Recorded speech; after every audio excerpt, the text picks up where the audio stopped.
I pay respect to the past, present, and future leaders.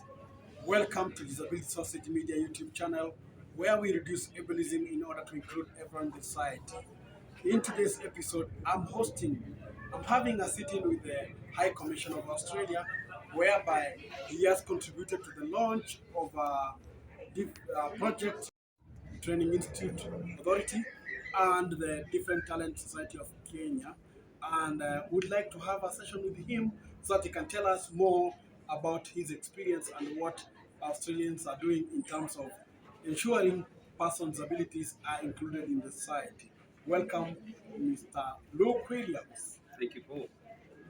So, kindly, you are addressing the public and you'd like to know more about how Australia deal with issues of disability and what impact have you supported in terms of programming in Kenya? Well, disability and inclusion of people with disability in Australian society generally is a big issue. As I announced earlier today, we're launching this project here at the National Industrial Training Centre for Differently Intelligent Society in Kenya. Around 18% of Australians have a recognised disability, and that's a significant proportion of society who need to have their rights protected in advance to ensure that they're able to realise their potential. We still have a long way to go in Australia to realise that potential, but we recognise that it needs to be addressed, and so there is a great deal of effort going into delivering advances across the full spectrum of Australians who have a disability right now, whether it's a physical disability, whether it's neurological, whether it's mental disability in terms of not having the full range of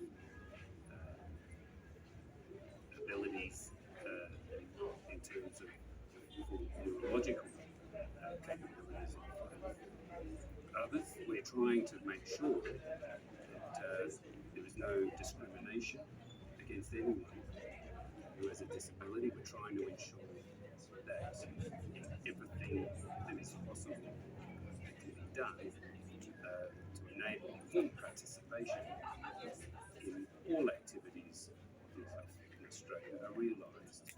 And so here in Kenya as well, I want to be able to personally, as the High Commissioner, champion that realisation here as well, because it's not just a challenge for Australia, it's a challenge globally.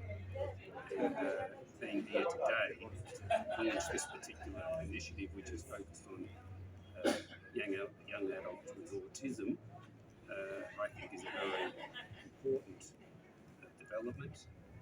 As we know, autism until recently was not very well identified. In Australia in particular, I know there have been not just those who have autism, but their parents and family, in particular caregivers, who have struggled for recognition, who have not been given the care and support that they require. So there's at least now a recognition of what autism is, and advances are being made to bring about the actions that are required to enable people with autism to participate fully in society. And as we heard today from some of the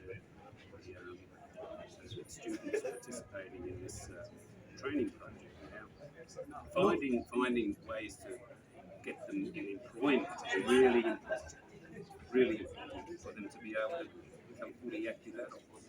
Now, looking at this aspect of our African culture, you find that we are fighting in terms of attitudinal barriers, whereby there's a lot of stigma, and even autistic people are not coming out. And what would you like to tell maybe the caregivers and even tell the autistic persons themselves, so that at least we can know that there's an opportunity, there's something which is coming up for them.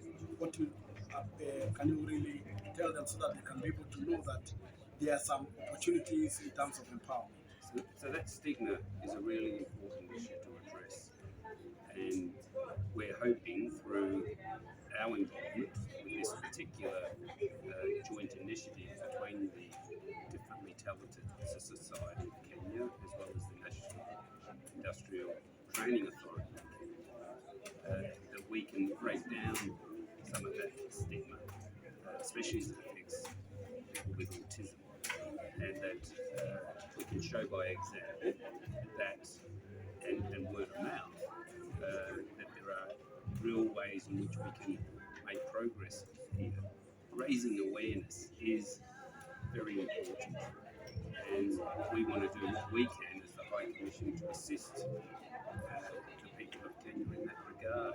This is a small project that we're funding, but it won't be the last project we fund, and we're keen to do all that we can to work together around awareness raising of that issue.